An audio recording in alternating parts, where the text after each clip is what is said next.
Good morning, class. This morning, I shall be anchoring the course titled SOC 101, Introduction to Sociology. My name is Dr. Waziri Adisa of the Department of Sociology and Associate Professor of Sociology at the University of Lagos. The title of this morning's lecture is Culture, Social Change, and Sociological Theories. Culture, Social Change, and Sociological Theories.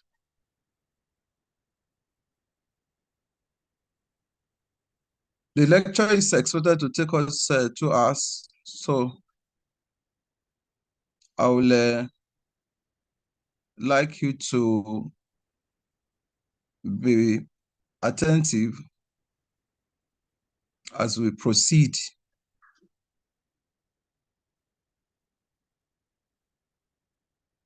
Sociology is a scientific study of human society and changes going on therein.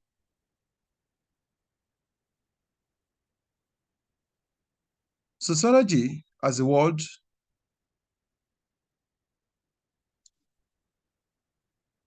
means, logy means to study, social means society, social group, social organization.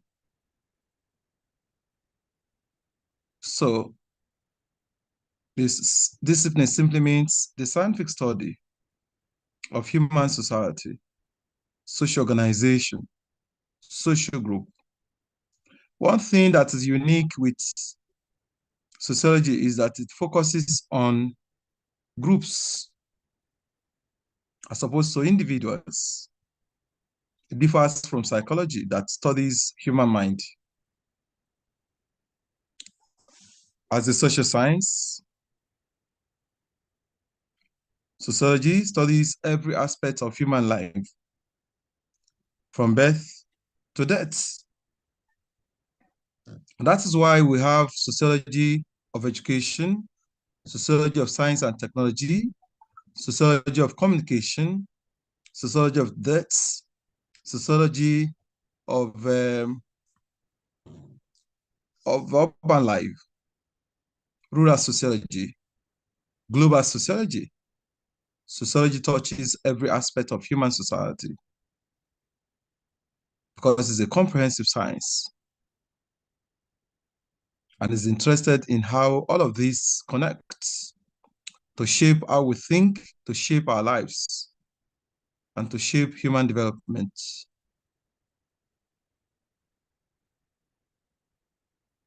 The journey into the birth of sociology. In any discussion of sociology, whether culture, theory, research, or social change, it's always good to examine the journey to the birth of sociology. Since its establishment in the 19th century by a French thinker philosopher, Auguste Comte, sociology has developed interests in the study of human society, including changes going on therein, as well as the chaos coming with the changes. Such was the apocalyptic incident which saw the destruction of Hiroshima and Nagasaki in Japan during the Second World War. And we are still witnessing the threats of war, of nuclear brinkmanship coming from the US, Iran, and other superpowers. At the grassroots level, we are witnessing crises, conflicts in different parts of the African continent, in Nigeria, banditry, terrorism, other farmers' conflicts. All of these are posing major challenges to Nigeria's national security. They are of interest to sociological theorizing, sociological discipline. This is not to say that the study of human society had not been done before the birth of sociology. Don Martindale stated that sociology is a product of many centuries of human beings in an attempt to better their societies. These efforts can be found in philosophy, astronomy, physics, chemistry, medicine, law. We've heard of the ancient Greek philosophers, Plato, Aristotle, Socrates. We've had the great works of the first scholars in physics, as Newton, Galileo, and those great works that helped biology to expand its understanding of human society, human body, and connection to God. We have heard of how Charles Darwin, great works, the origin of species and the descent of man, have been able to prove that science can explain the origin of man beyond what religion has sold to us for centuries.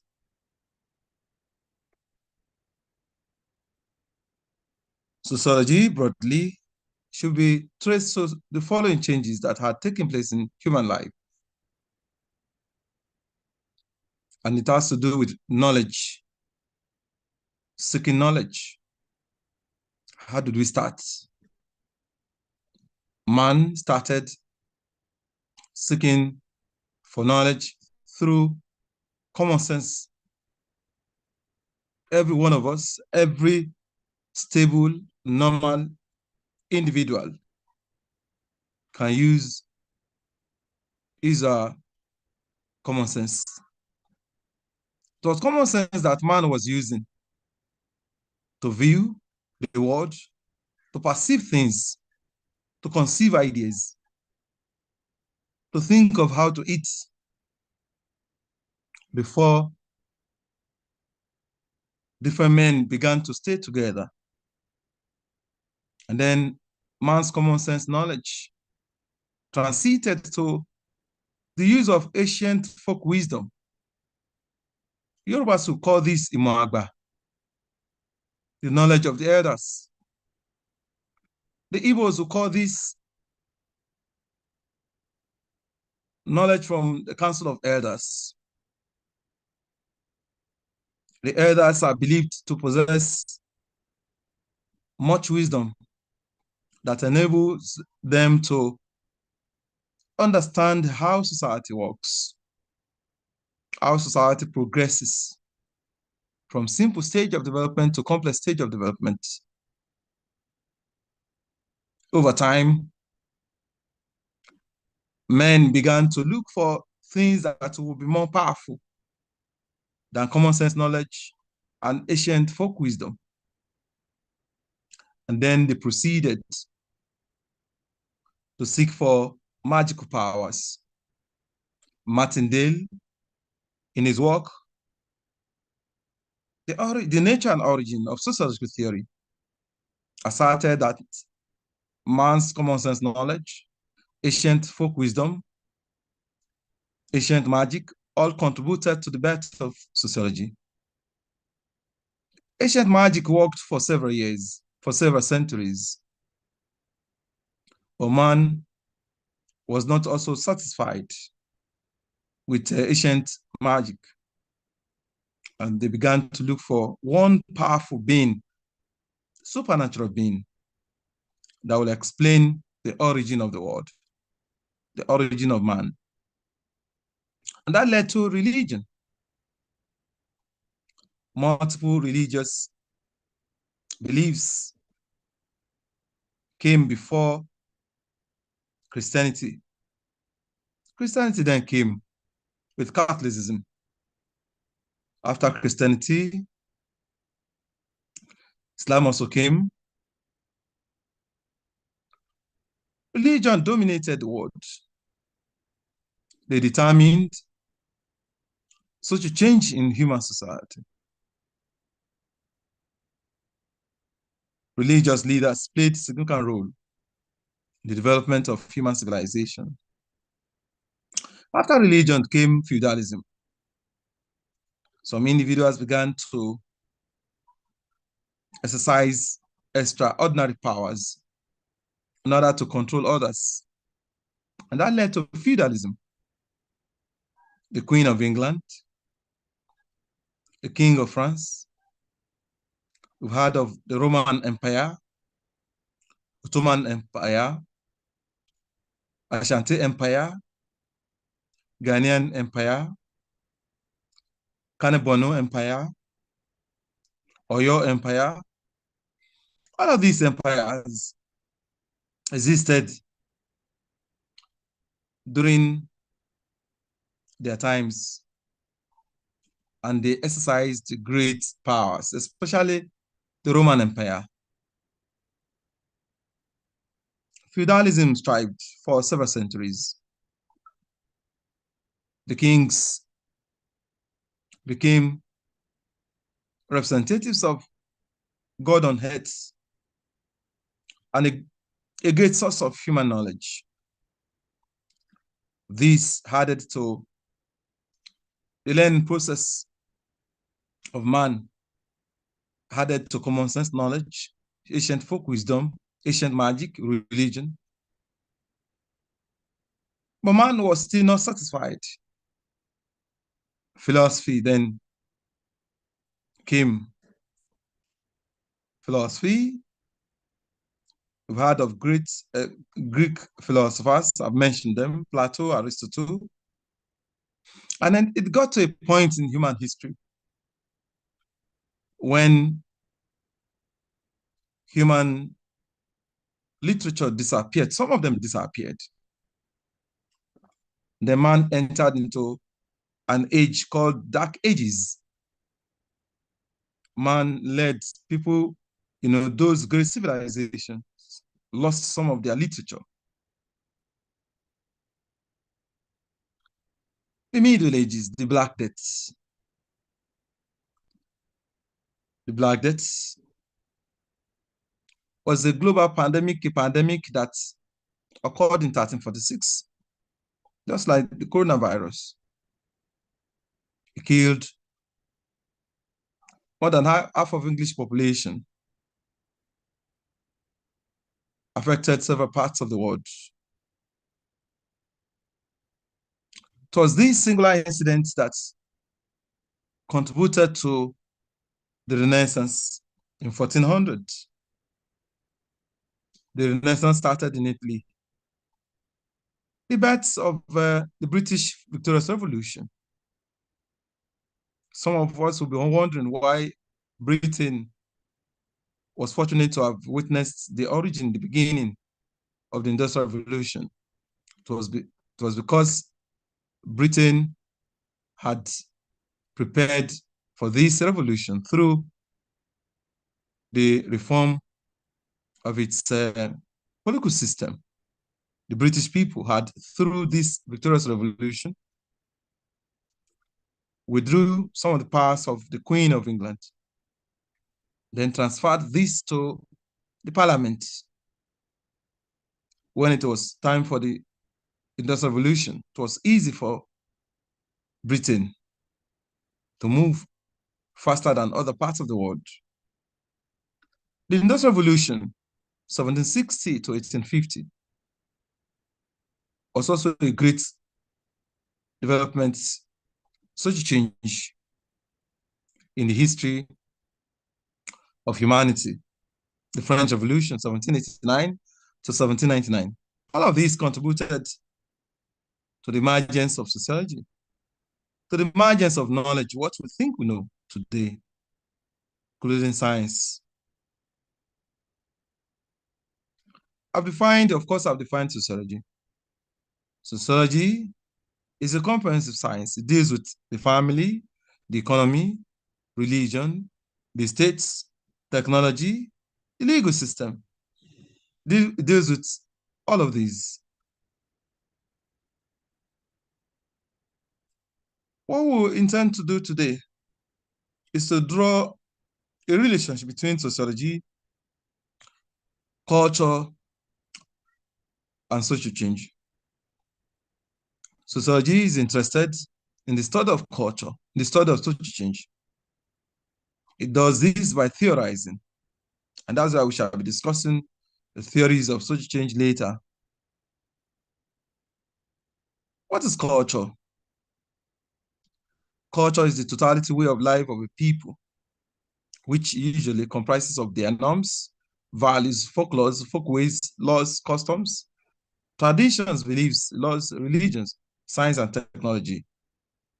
Culture can be defined as the complete way of life of a people. How you dress, what you eat, where you stay, how you think, how you conceive God, whether you believe in the existence of God or not. The customs and traditions you inherited from your forefathers. Let's take the three major ethnic groups in Nigeria. The Yoruba culture.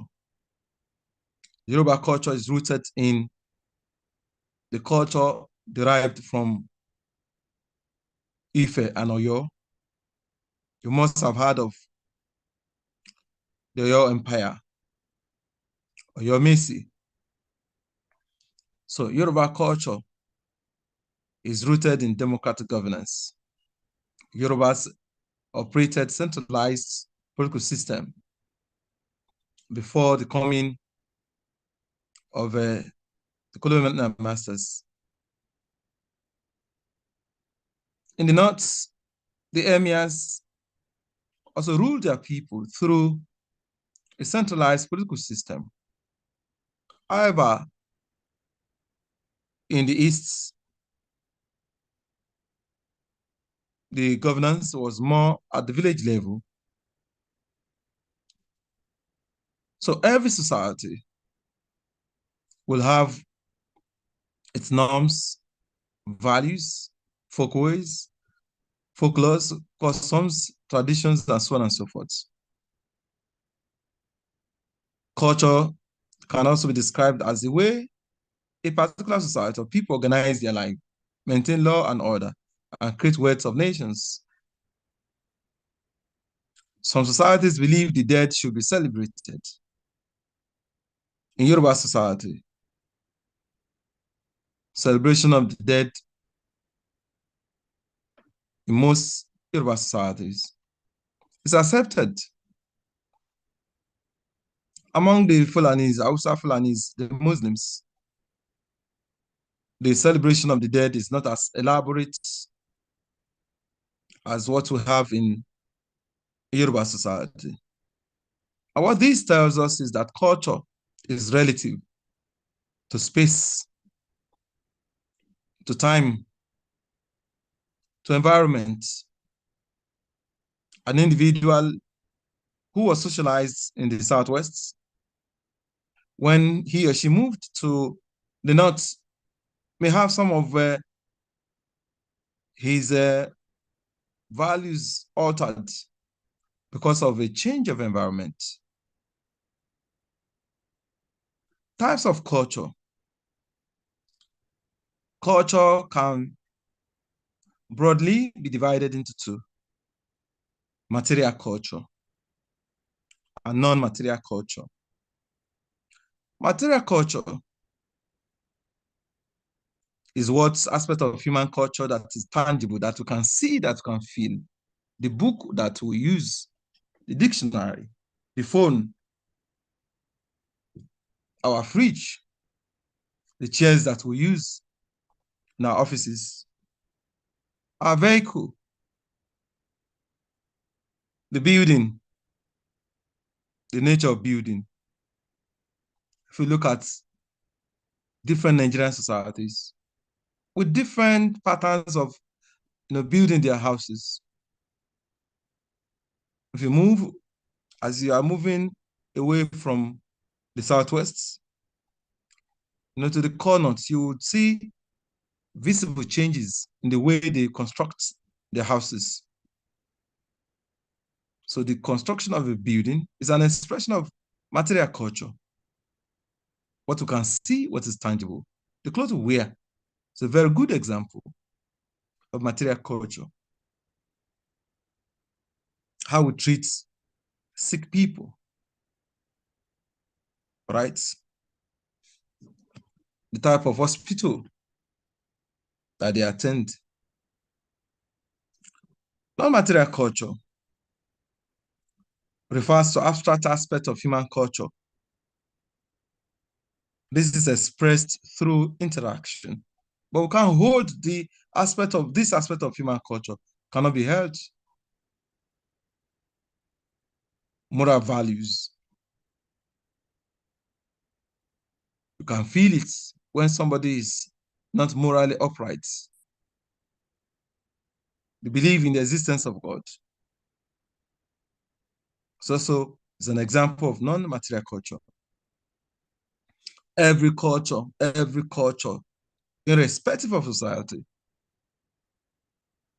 whether in Nigeria, whether in Canada, US, Germany, anywhere in the world, must have these two components of a human culture: material culture, the non-material culture. Just as culture is not stable, is not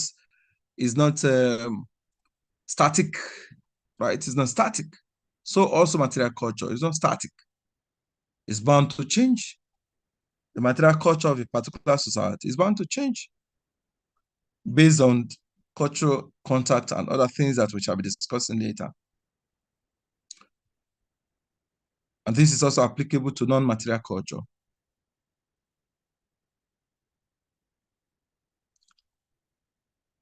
Examples of cultures around the world: African culture, Western culture, Chinese culture, Arab culture. Recently, Samuel Huntington wrote an article, The Clash of Civilizations, saying that in today's world, people are increasingly associating with their civilizations than economic dominance, economic factors, economic interests. When we say Africa, culture of African people, African countries, in as much as you are within the African continent, we assume that you possess African culture. In this sense, we are talking about the homogeneity of African culture. Notwithstanding this thinking, African culture is also diverse. In Nigeria alone, you have more than 300 languages, ethnic groups. Languages. Even within an ethnic group, Yoruba ethnic group, you have several dialects. Western culture, the culture of the Western people, because the Europeans colonized the most African countries, we have come to master some of their Western cultural practices in the economy, in politics, in technology, in science. The money market economy, the banking sector, bank transaction, was introduced by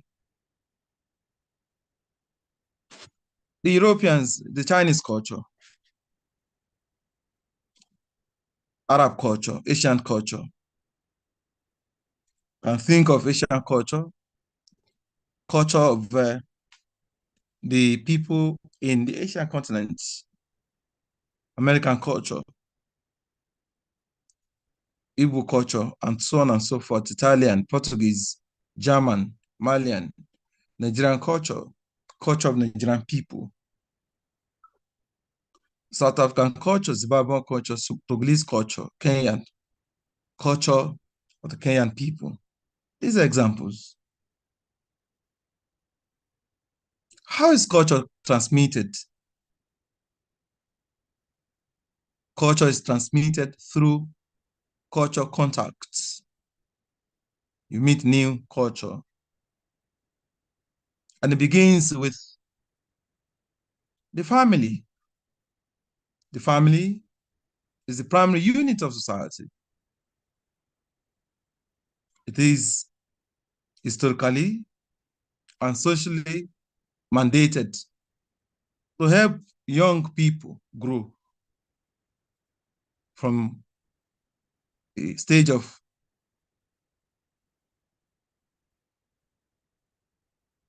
from teenage age to adulthood. Several psychologists have written on the processes that this would take for proper socialization to take place.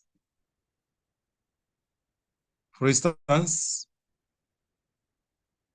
Sigmund Freud discussed extensively how human personality evolves, develops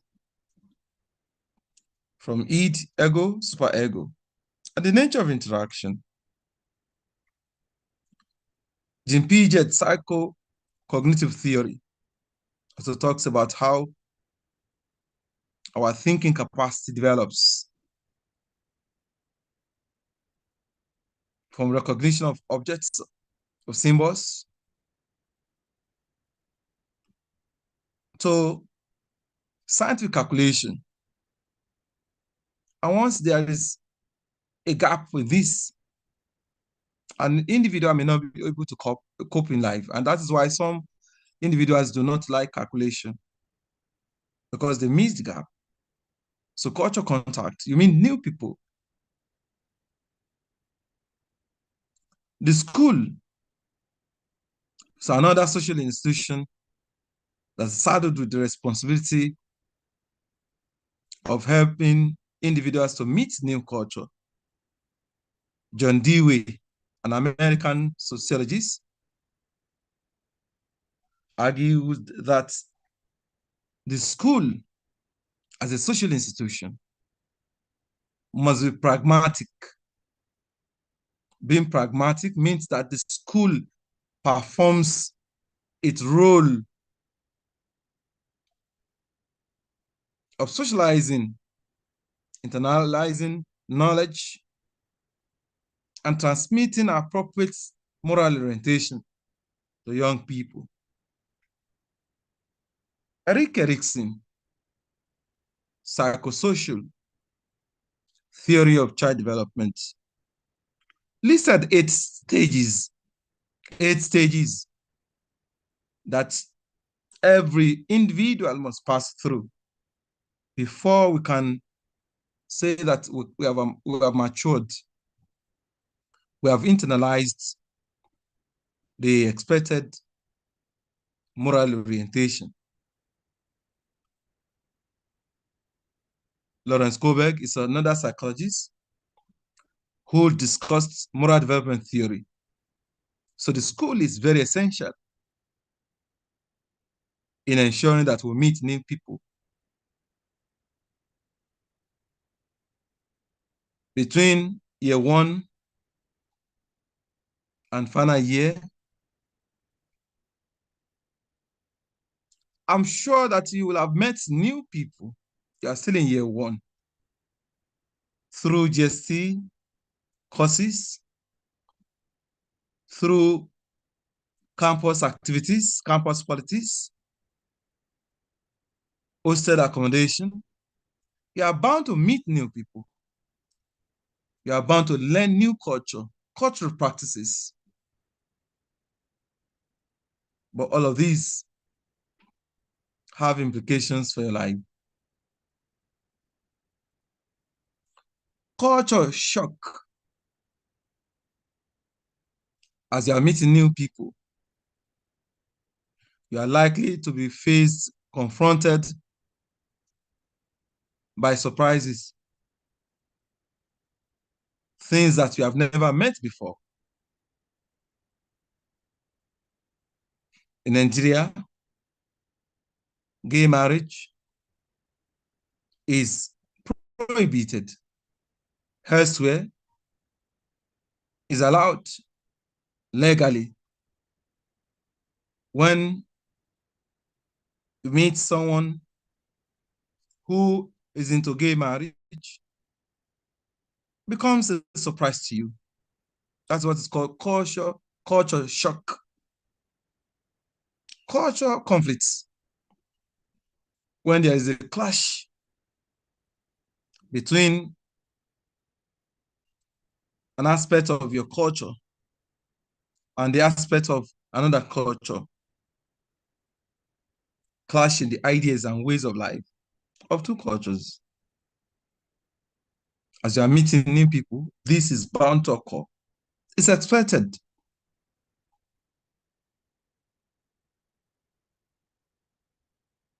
I shall demonstrate this when we get to the discussion of social change under colonialism.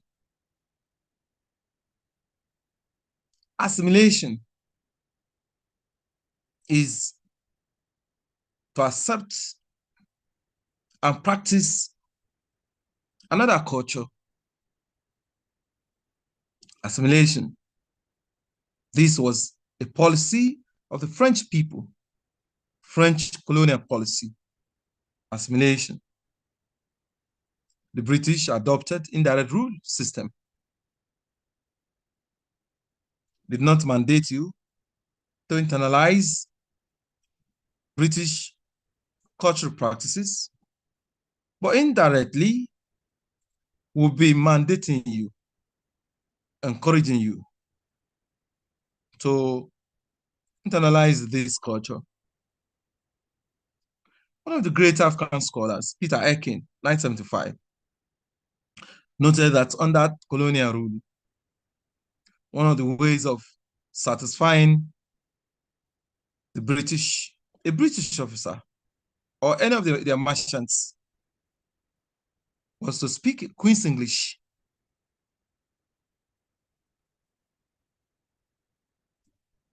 Cultural integration is another concept. Cultural integration is the systemic process of bringing people to accept your culture, of integrating people into a culture. The assumption behind cultural integration is that it is through this process that development can take place. It assumes that some individuals are backward or lack of understanding of the culture is resulting in crisis, and therefore they must be integrated. Cultural integration is useful during the time of war. For instance, after the Nigerian Civil War of 1967 to 1970, NYC was introduced. The main objective of NYC is to ensure that every Nigerian, young youths, right, is given the opportunity to meet together, to associate with others from other parts of the country. Cultural integration is increasingly being encouraged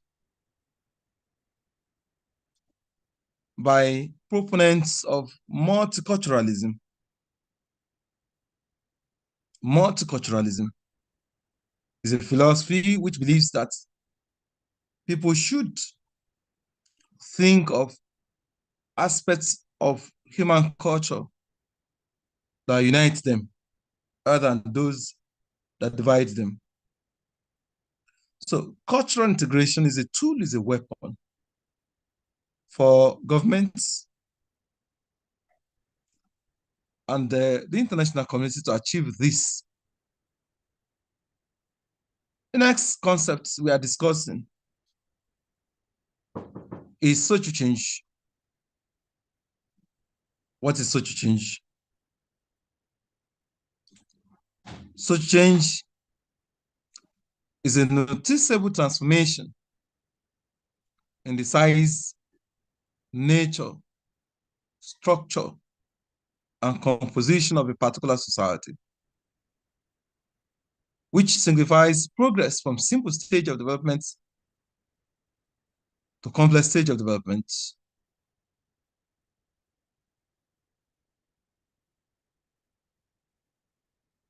Such a change may not necessarily mean progress. Such change may mean backwardness. There must be a transformation in the size. The size we are referring to here in terms of population, in terms of geography, nature, the history of a people. The Nigeria of today, of course, differs from the Nigeria of 1914. What are the things that have changed? Structure. What is the process of allocating powers, resources, and responsibilities in society? What are the structures? Class, privilege, prestige, opportunity. And then composition.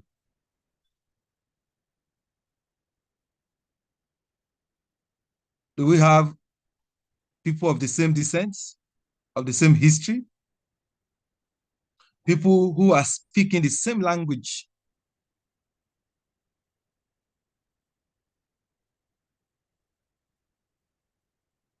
Such a change may be positive, it may be negative. And that's what will take us to types of, indicators and measures of social change before we go into the types of social change. Several scholars, several sociologists have worked on, several sociologists have worked on the indicators and measures of social change. One of them is Louis Wirth. Louis Wirth. He wrote an article, Urbanism as a Way of Life, to describe the typical nature of an urban man. An urban man is believed to be fast in thinking, in movement. An urban man is believed to be individualistic. Urbanism connotes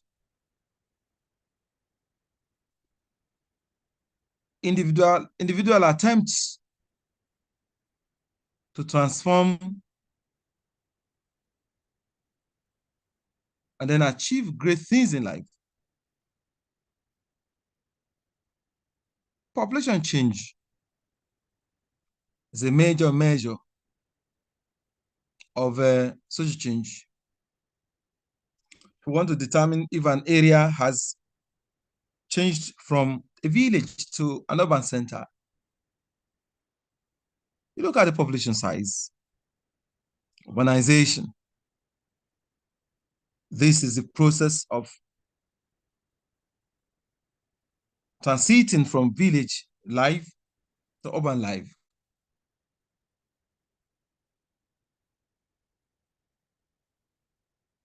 Evidence of which we see in industrialization. Industries will emerge, white-collar jobs will emerge, schools will spring up, and the traditional ways of life will also gradually disappear.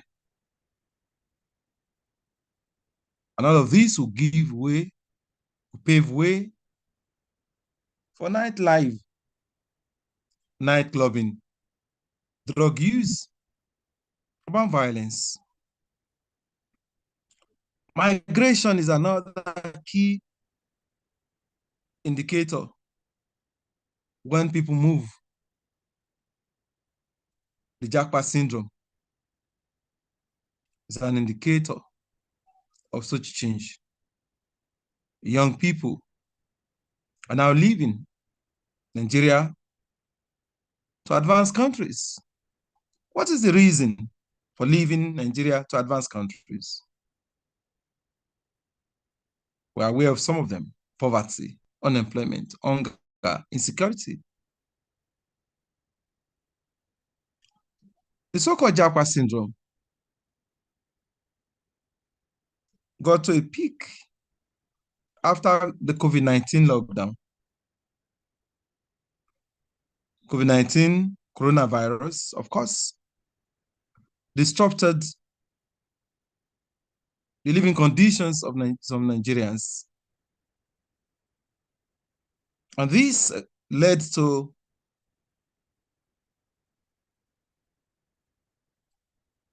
unemployment, loss of jobs. After COVID-19, tech jobs began to be a major attraction for young people from developing countries. So the Jackpot syndrome is an example of such a change. Samir Amin, that I mentioned here, wrote about center and periphery. Center and periphery. Samir Amin's argument here is that there will be more movement from the periphery to the center. The periphery is where there is low level of development. The center is where there is high level of development. Samir Amin's center periphery thesis had been documented decades ago.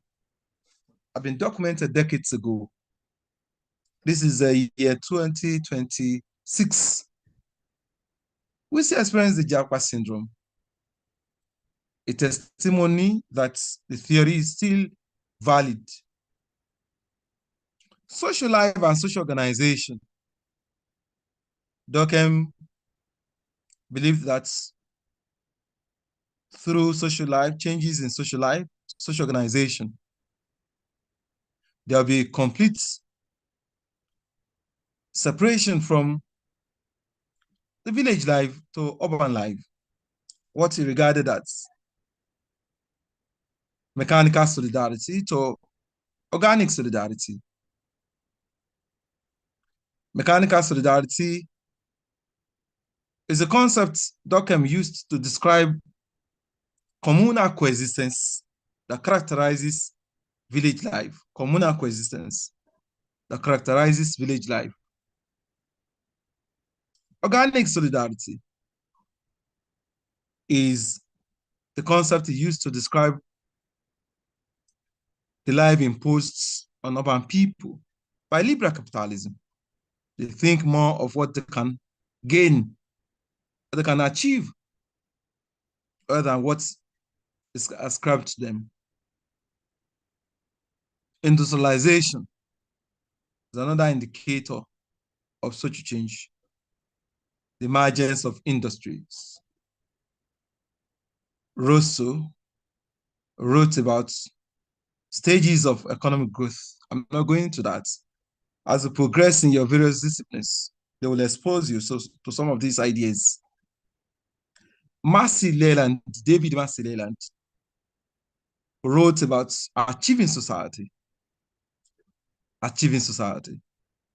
He believed that the West, the advanced countries, are developing, are industrializing, because their citizens have the need achievement motivation for countries to grow, for countries to advance. They must be ready to take up challenges, to break new grounds, to develop need achievements. Whether we have this need achievement or not is another thing. Technological change. Giddens also wrote about McDonaldization. Some of you eat fast food. We are now in a world of fast food. Fast food is increasingly challenging the traditional family life, where the wife is expected to prepare food for the family. That has now been taken care of by eateries. Scientific innovation, artificial intelligence. Through artificial intelligence,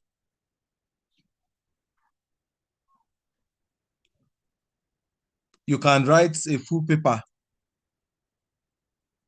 You can collect references.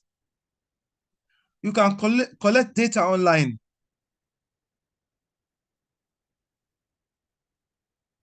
The US, Iran, North Korea, China, India, Pakistan, all of these countries have gone far in terms of the use of scientific innovation to develop their societies. And we can see what is going on. The nuclear brinkmanship. What are we doing in Africa to challenge this?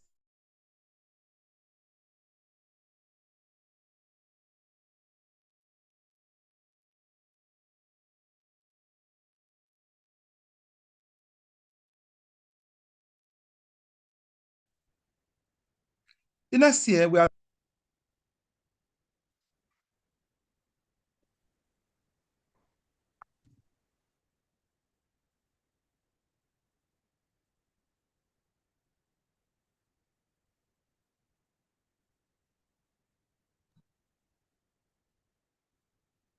in types of social change.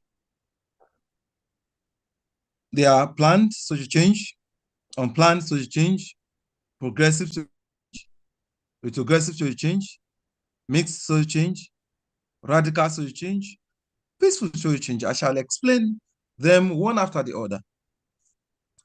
Planned social change is a change that occurred in society, which was planned by government. For instance, vaccination, routine vaccination. The measles rubella vaccine is being given in Lagos now, routine vaccination. That's a planned social change.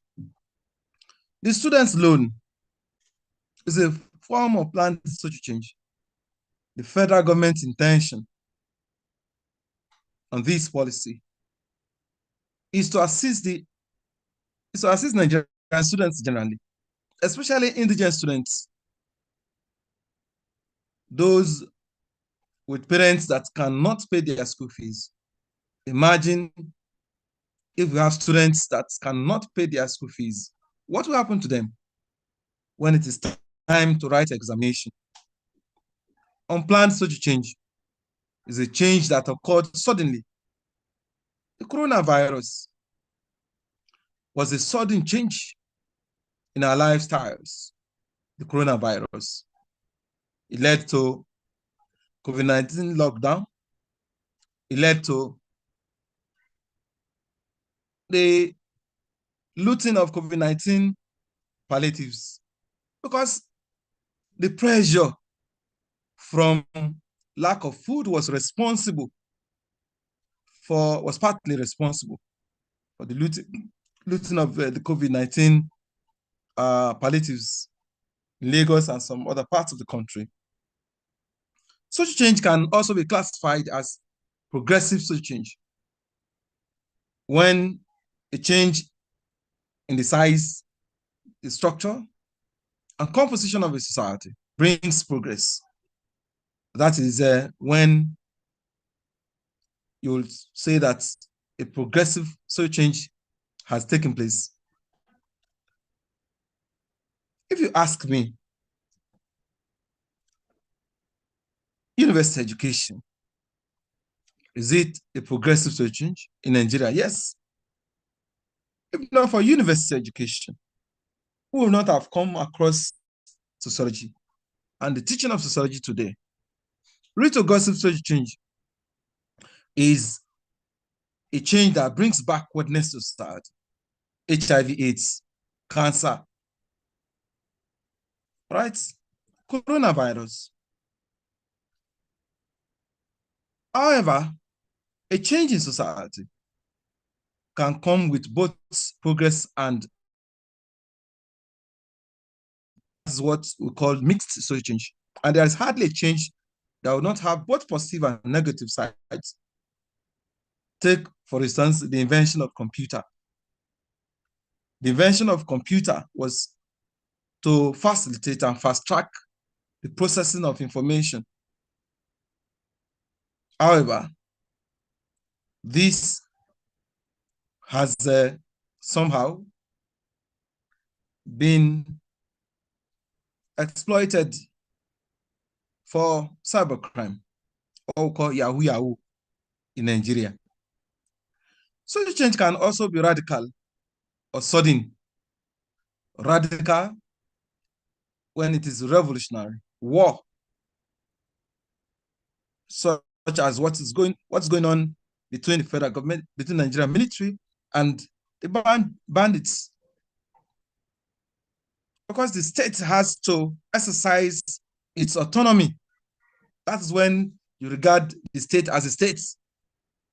When you have a state that cannot exercise its autonomy, then you have a shell syndrome, what one scholar called shell syndrome. So the government must ensure that people's lives and property are safe, must be able to guarantee peace in the country. So peaceful, such changes are another one. When a change in society is orderly, it did not come with any form of crisis. We now want to discuss social change in Nigeria. And you can see, go look at the picture that you have. This picture, all right? In traditional society, this was not present. It's an example of a social change in Nigeria, all right? Now let's discuss the core changes that have occurred over time. So change in Nigeria can be divided into three: pre-colonial, colonial, and then post-colonial. Pre-colonial, before 1861, colonialism, 1861 to 1960, decolonization after the Second World War, political independence for Nigeria, military rule, return to democratic governance 1999. Social change in pre-colonial Nigeria. Social change in pre-colonial Nigeria was induced by a combination of intertribal warfare, trans-Sahara trade, transatlantic slave trade, and contact with the West. For about 300 years, Africans suffered under the transatlantic slave trade. Africans were exported to Europe to work on the farmlands of the Europeans, the British, the Portuguese, the Belgians. It was in the 19th century that the slave trade was abolished. Africans also had contacts with the Arabs. The contacts exposed them to Arab trade and Arab religion. The Portuguese explorers also came to Nigeria. History has it that the first Portuguese to visit Oba Benin visited him in 1472. I've discussed the role of Arab traders that led to the arrival of Islam in Nigeria, the introduction of Islam to Nigeria. Social change in colonial Nigeria. Social change in colonial Nigeria was influenced more by the introduction of colonialism to Nigeria. Colonialism is a political system where a powerful, dominant, hegemonic nation colonizes an inferior or a people perceived to be inferior to them. That was the perception. Thinking that the white man's life was far better than the life of the black man. Writing on the history of Lagos, Smith, 1975, noted that it was the introduction of colonialism to Nigeria that radically transformed Lagos into a modern urban center. If you still go to Lagos today, you will find some colonial structures. If you go to CMS, the cathedral church there, the church in CMS, before the NSAS protests, Lagos was having the colonial courts built by the British. We still have a few structures. Beginning with the decision of Lagos, how did colonialism start in Lagos? The British bombarded Lagos in 1851. 10 years after, August of 1861, asked Oba of Lagos, the then Oba of Lagos, to sign a treaty for the British, handing over Lagos to the British. And that was what marked the former colonization of Nigeria. When colonialism came, the colonial imperialists thought of introducing colonial bureaucracy. Then the Lagos City Council was introduced. A Supreme Court of Lagos was also built, a prison, and then a police, Lagos Police. Lagos Police was introduced in 1896. It was in Lagos that modern primary education and secondary education were first started before they spread to other parts of Nigeria. For instance, the CMS Grammar School was established in 1859 after a primary school had been started as far back as 1840s. In the same Lagos, King's College, around 1909, and then major schools started in Lagos before they began to spread to other parts of the country. In the Niger Delta, Mbaku noted that the British imperialists used the Royal Niger Company, a British company, to amass the resources of Nigeria. And in the course of doing this, the imperialists combined diplomacy as well as brutality. Brutality was the experience of Jajafo Pobo. You must have heard of Jajafo Pobo. He was sent into exile because he resisted colonial penetration of his territory. Benin Empire was also invaded by the British. Then they stole some artifacts. Such was the agony that Africans experienced under colonialism. This experience was documented in the work of Frantz Fanon, The Wretched of the Heads. As we proceed in your various disciplines, you will be exposed to the contributions of Fanon. The North was also not left alone by colonialism, but education was slow. It was somehow difficult for the imperial colonial masters to introduce Western education to the North because of the role of Islam in that region.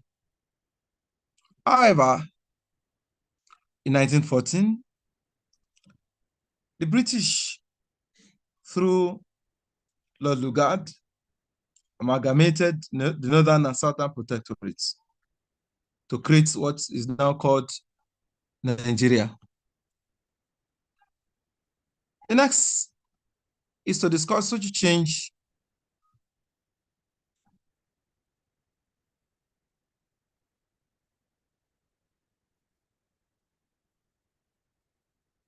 under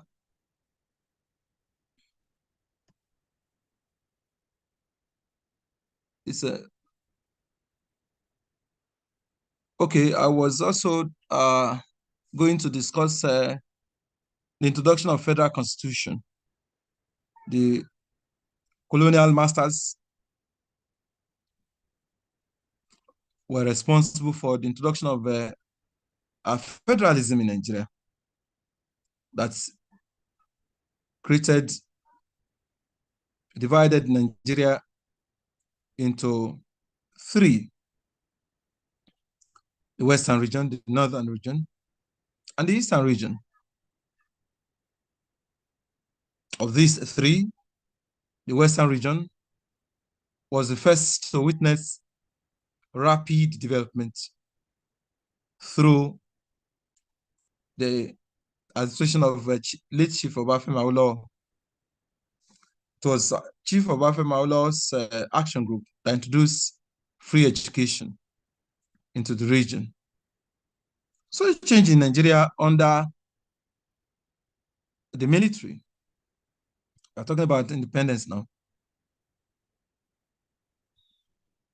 Independence was attained on October 1st, 1960. But by 15th of January 1966, the military had taken over from the civilians, displaced them, right, and introduced decrees because of the crisis of military rule and the ethnic grievances that accompanied the attainment of independence. Nigeria was dragged into a precarious situation, the Nigerian Civil War of 1967 to 1970. The military was also said to have left a legacy of discipline in the public service. Of course, we can say that military rule was characterized by decrees, by dictatorship. However, it left the legacy of discipline, part of which was the war against indiscipline under the Muhammad Buhari's administration in the 80s. So it changed in Nigeria after the return to democracy. We're talking about the current era. Nigeria has witnessed significant changes, significant reforms have taken place, especially on constitutionalism. We are past that era of military autocracy, draconian decrees, obnoxious rule, to this era of constitutionalism, of rule of law, where citizens can exercise their freedom, notwithstanding the pockets of resistance to these constitutional provisions in the country. Reform of the judiciary. The judiciary under the military suffered, except for a few judges. Judiciary witnessed executive lawlessness. But today we have the National Judicial Council, a body that oversees the appointments, the activities, and removal of judges in the country, judges who possibly violated the Constitution. We have also witnessed series of reforms in the banking sector. Before now, banks used to be congested. Today, you can decide not to visit your bank for months, in as much as the money is there for you to transact business through OPay and PalmPay and others can transact business. The war against corruption has also witnessed tremendous changes. Under President Olusegun Obasanjo, two major anti-corruption agencies were introduced: the EFCC, Economic and Financial Crimes Commission, ICPC, Independent Corrupt and Other Related Offenses Commission. Today we have an addition to this, Nigerian Financial Intelligence Units. All of these reforms, all of these agencies are designed to decisively fight corruption and ensure that Nigerians benefit from national resources. We have also witnessed the liberalization of the Nigerian economy. More foreign investors are coming in. They are coming in, and the oil and gas sector has increasingly been liberalized. A good example of that liberalization is Dangote, the emergence of Dangote refinery. It's a great achievement for Nigeria. Globalization and revolution caused by telecommunication. We have seen entry of telecommunication giants. I don't want to mention them. If not for their entry, we will have still relied on our physical letters. We have seen revolution in the use of the internet, telecommunication technologies. We have different gadgets here now. The laptop, phone, different gadgets. Liberalization of the telecommunication markets, e-banking, right? All of these. Democracy and global changes in this crisis. The world, Nigeria is now facing the following, problems: corruption, Boko Haram insurgency, terrorism, regional instability, banditry, ransom, kidnapping, illicit arms flow, drug trafficking, human trafficking, youth protests, economic hardship. So these are some of the challenges that social change created. Now, how do sociologists explain social change? Sociologists explain change through theory. A theory is a scientific statement derived from empirical data, empirical facts, which is intended to explain, describe, and analyze a social phenomenon. So a theory of social change is a theory that is intended to explain how a change has occurred in society, the people that have benefited from the change, and the consequences that the change has had on the people, on institutions, on society, on government, on regions, on the international community. Such is a theory of coronavirus. A theory of coronavirus will intend to explain how coronavirus emerged, how it penetrated Nigeria, the impact on Nigerians, the impact on Nigerian institutions, the impact on Nigerian businesses, and then the consequences on the health of Nigerians. I shall be discussing few sociological theories here. I've summarized them here, but I'll discuss about 3 of them. Evolutionary theory of social change believes that every society must progress from simple stage of development to complex stage of development. This, I shall expatiate on this later. Functional theory of social change believes that no change will occur without a consensus. People must agree before a change is brought into reality. Conflict theory believes that no change can occur without conflict.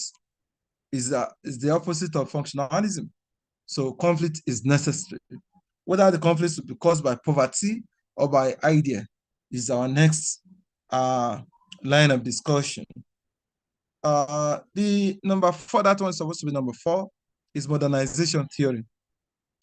Modernization theory says that for development to take place in developing countries, in Nigeria, Ghana, Sudan, Somalia, all of these countries, for development to take place, they must emulate the social, economic, political, and cultural ideas of the Western nations, the developed nations, because those developed nations had advanced from low level of development to high, level of development. And so for them to match, to match and to meet them, they must emulate, their development values. One of which is the need achievement that I mentioned earlier: meritocracy, bureaucratization, rationalization. That we should go beyond ethnicity, we should go beyond religion. That emphasis should be on things that can break our barriers, to development. Dependency theory says that development in Africa will have taken place if not for colonialism that obstructed the development. The solution today is that African countries should be self-reliant. We should emphasize on how our natural resources can be explored by, African governments rather than bringing, foreign countries, foreign powers to manage our economies for us. The next one is modernization, postmodernism. That is one of is a new model of development. And what this one says that the world is in a post-modern world. We're likely to see things that we never expected from people. Why will a country, because you have the power, you have the technology, you have the military, why will you want to invade another country on not on no tangible reason? So it's part of the characteristics of post-modernism, sagging, modernization. All of these are indicators of post-modernism. Evolutionary theory, I've explained that one. Every society must move from simple stage simple stage of development to complex stage of development. August Comte developed law of three stages of human progress to illustrate this. According to him, every human society, has passed through these three stages. The first stage is theological stage. The second one is metaphysical stage. The third one is scientific stage. The first one, which is called theological stage, is the age of religion. According to him, the first part of human history was dominated by religion, was dominated by belief, was dominated by custom. People's emphasis was on, God, and not on how to be liberated from a religious position. Later, philosophy set in, and then philosophy, as a result of philosophy, people started thinking, challenging the authority of the church, and that was what led to the Enlightenment, 18th century Enlightenment, age of reasoning. The next one is scientific positive stage. That's the age of science. That's the age that we have found ourselves. It began as far back as the age of the Renaissance in the city of Florence in Italy. And then it expanded during the era of the Industrial Revolution of 1760 to 1850. The first Industrial Revolution, the second Industrial Revolution, the third Industrial Revolution. The current revolution, we are seeing the powers of artificial intelligence, and we can attribute this to man's continuous attempt to understand what exists out there in the space. So they continue to search for things that are up there.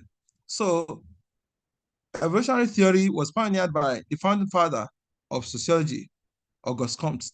This picture you are seeing is a picture of Emile Durkheim, one of the founding fathers of sociology. Functionalist theory.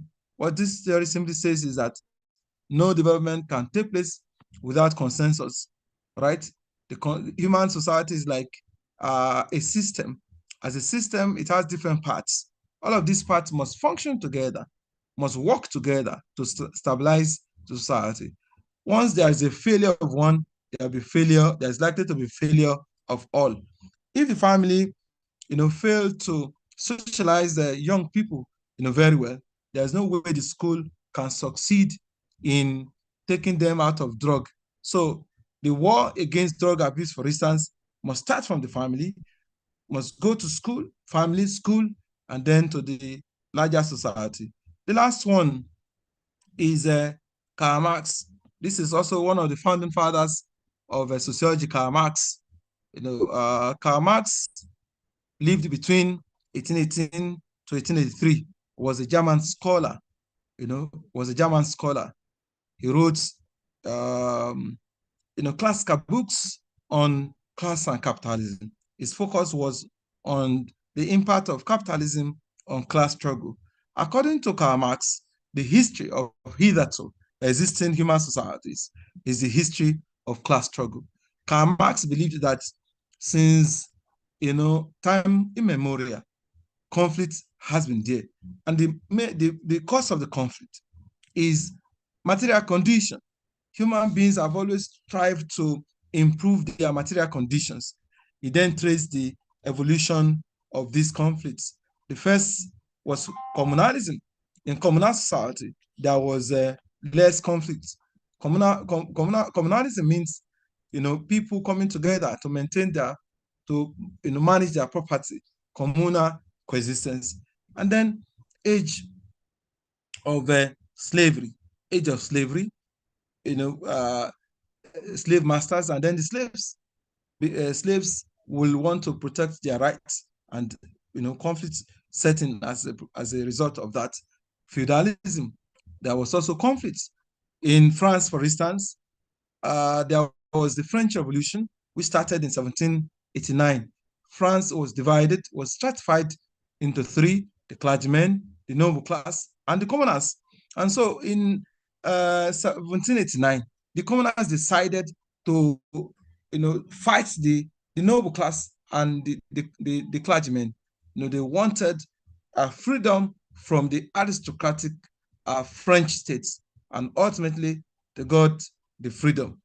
That's an example, the example of what Karl Marx is talking about. So the conflict theory, argues that for change to occur in society, there must be conflict between two classes: the dominant class and then the dominated. According to Karl Marx, between the bourgeois and the proletariat.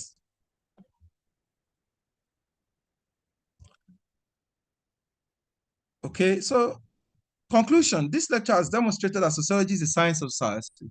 It's a science that is interested in the culture of a people, the culture, the changes, the cultures and changes that people possess over time. Sociology is a comprehensive science because it studies society from birth to death.